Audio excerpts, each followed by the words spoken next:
Ito na yung part 3 ng ating garbanzos. Ito na, na-boiled ko na. Tapos ito yung sabaw.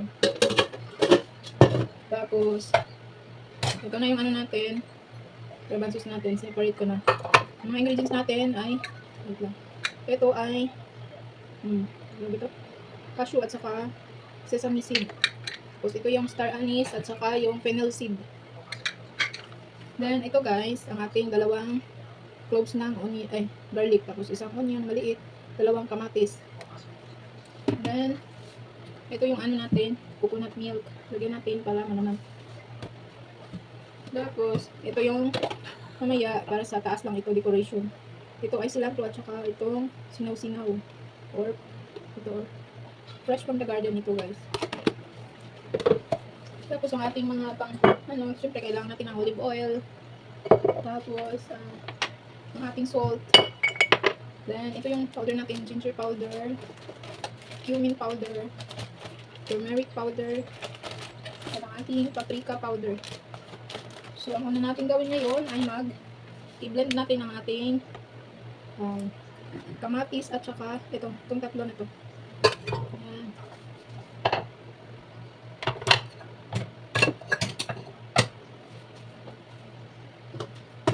Ang gamitin natin na tubig, ang tubig lang na galing dito. Maliit lang. Ayan. Hindi lang natin ubusin. Ito na siya. Ito nang i-blend. Ay, hindi pala nasaksak.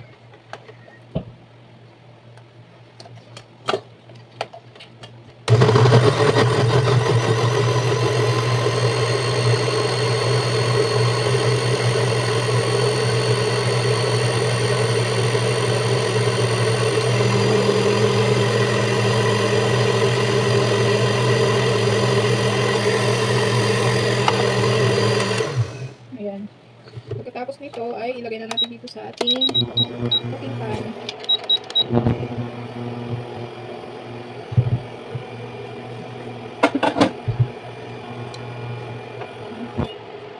Okay, ilagay na natin ang olive oil.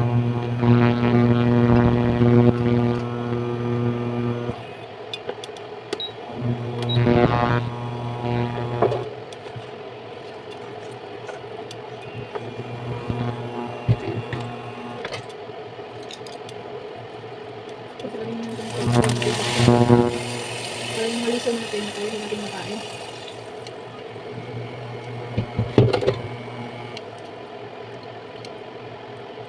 Parang hindi naman siya. Okay naman ito. Nag-blend naman maayos. Okay lang naman siya. Nag-blend na.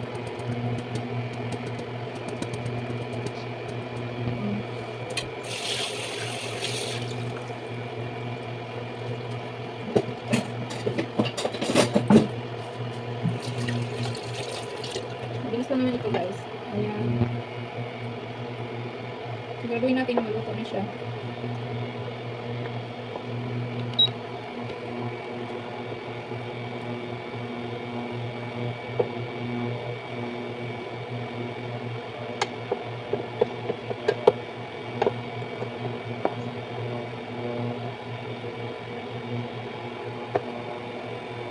Tayo sa ating sauce.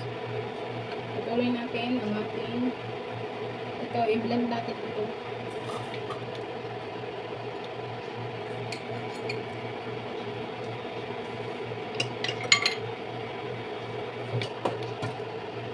Ito pa rin natin ilagay. Kunti lang.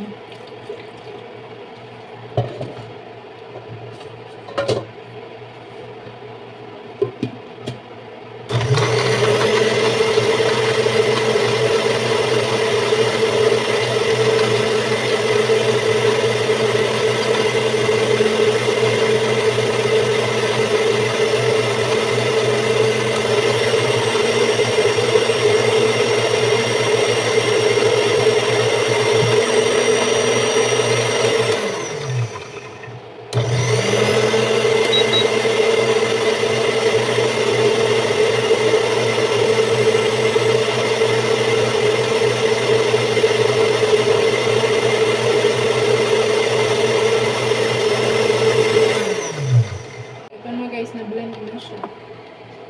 So ngayon, patuloy tayo sa ating pagluluto. Ayan.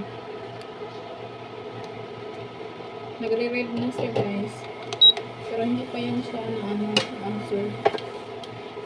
Hindi pa yan sobrang luto.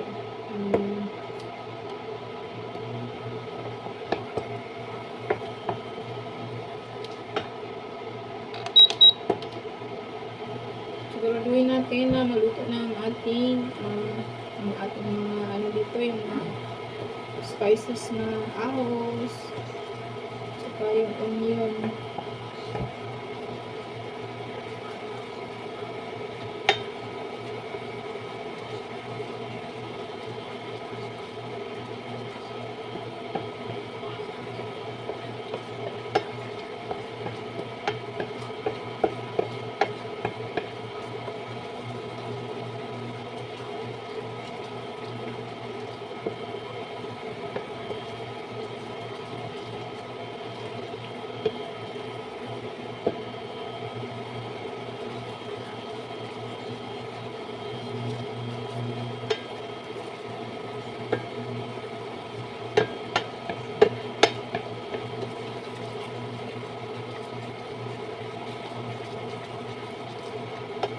Lagyan natin ng konting asin.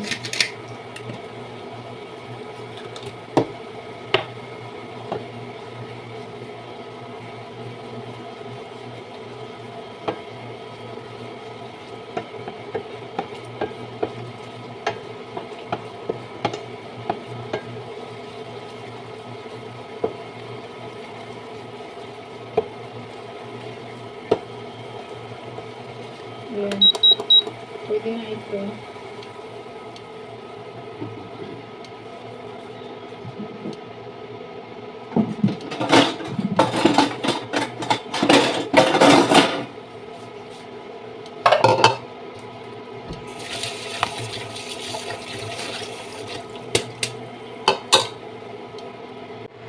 nga pala yung ginagawa ko guys.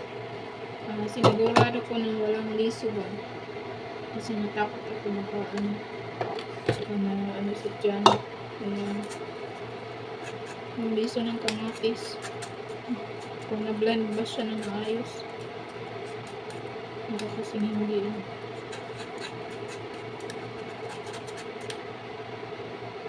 At ito guys, itapon ko ito. Kasi may mga liso-liso guys.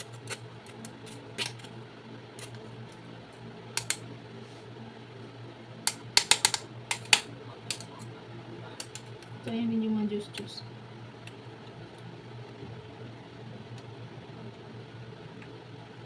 Ayan. Tuloy tayo sa ating pagluluto, guys.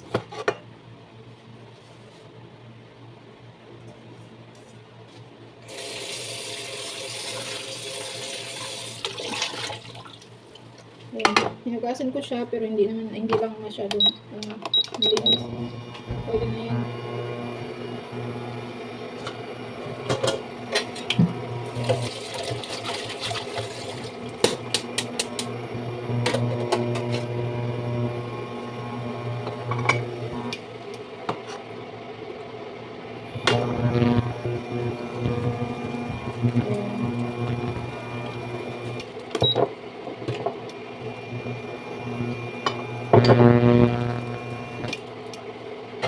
So guys, gisa natin ang ating isama lang din natin ito ating mga lemongrass or tanglad.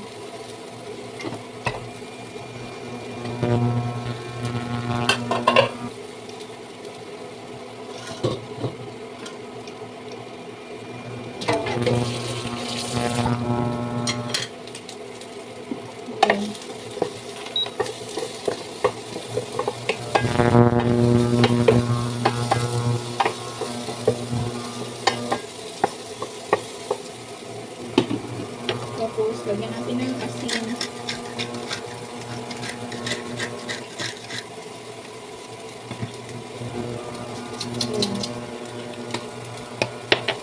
Ito lang yung asin natin.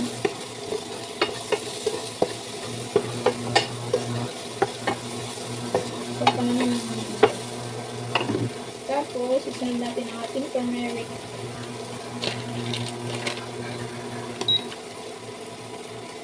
Mga ano lang, half tablespoon. Tapos, susunod natin ang ating paprika. Paprika powder. Hindi natin ang madami. Kasi ito yung nagpakalasa. Mix natin. Ayos. Para mananamin ko ang ating luto.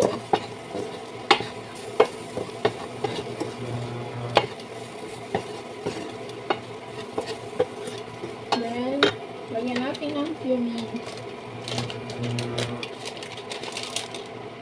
Mga ano, mga 1 tablespoon. Ayan. Ayan. Basta mix lang natin. Ayan.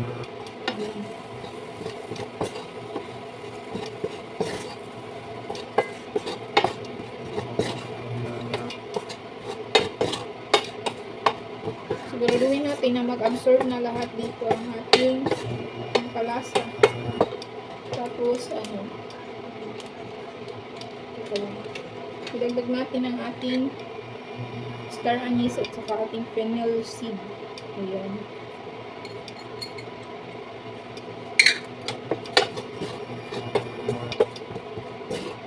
Slow fire lang pala guys, number 1. Ayan. Para hindi ito sumunod. Ayan. Tapos, pwede na natin ilagay itong nagawa natin ng sauce na may lemon at saka, no, it's not lemon, it's tomato, onion at saka garlic. Ayan. Malinis ko ito kasi tinanggal ko yung mga residue or mga ano ba yung talaga yung mga pulp saka yung miso ng kamatis tinanggal ko na din yun. Ito natin para mag-absorb yung lasa.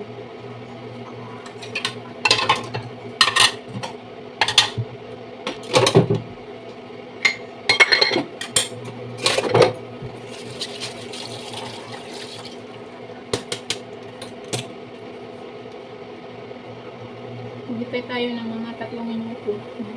Tapos ng mga 3 minuto guys, ito na ito. Tingnan nyo. Medyo nag-absorb na siya sa ating. Ayan. Ito yung kulay.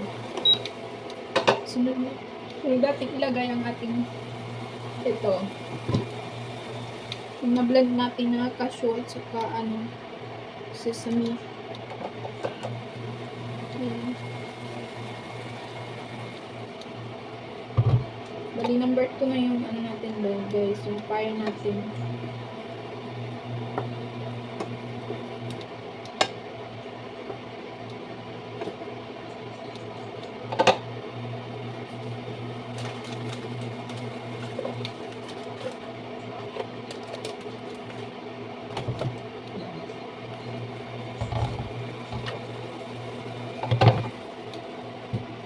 Ayan.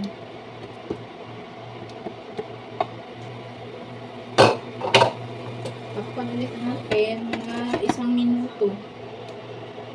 Ito na siya guys. Ayan, naglapot-lapot na siya. Ayan. Sunod naman natin ang ating coconut oil. Ay, coconut oil. Coconut milk. Dito ko lang inilagay sa blend kasi sayang din naman yung na-blend natin na yung katas ng cashew at saka yung katas ng sesame. Yan, dito natin yan. Ganyan. Tapos medyo hindi pa naman naubos. Kasi meron pa tayong juice dito. Lagyan ko ng konti.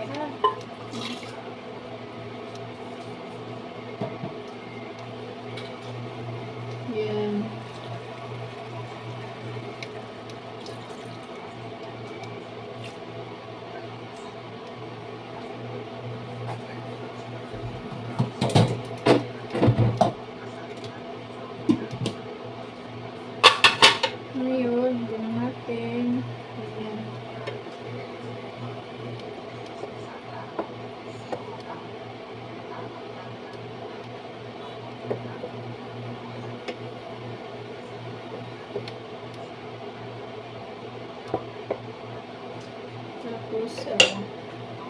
Takpan natin ulit ng mga 2 minuto.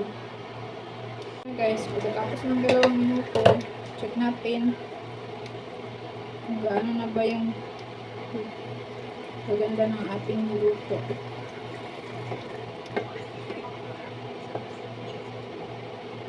Ayan. Medyo naglapot na guys.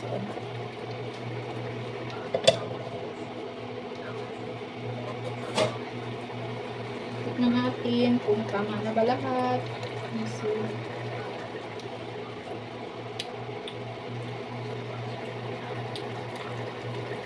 parang meron siyang kulang. Meron siyang kulang guys.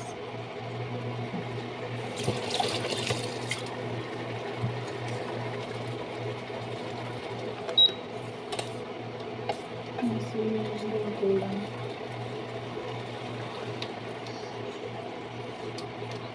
Kulang ng asin. Lagyan natin ng asin kunti. Ayan.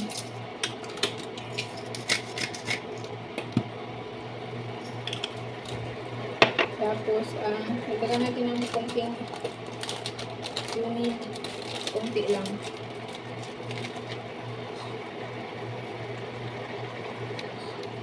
Ayan.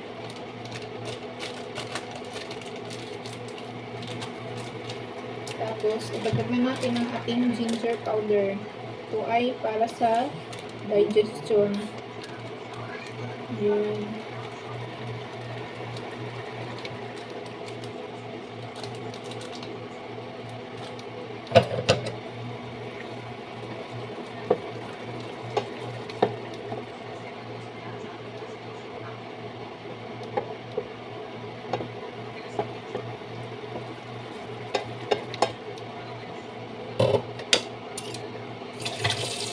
Tikman ko ulit ba?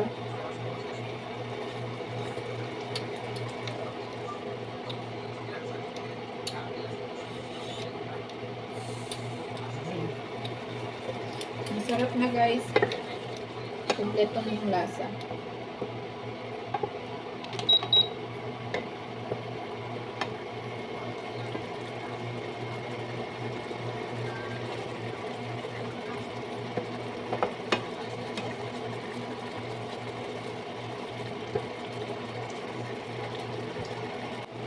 At ito na guys, ready na po ito. Pwede na ito i-serve. Ayan.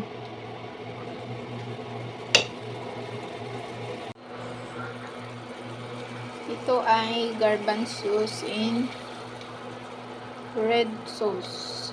Hindi lang siya masyadong red, pero red talaga yan kasi may paprika at saka tomato yan.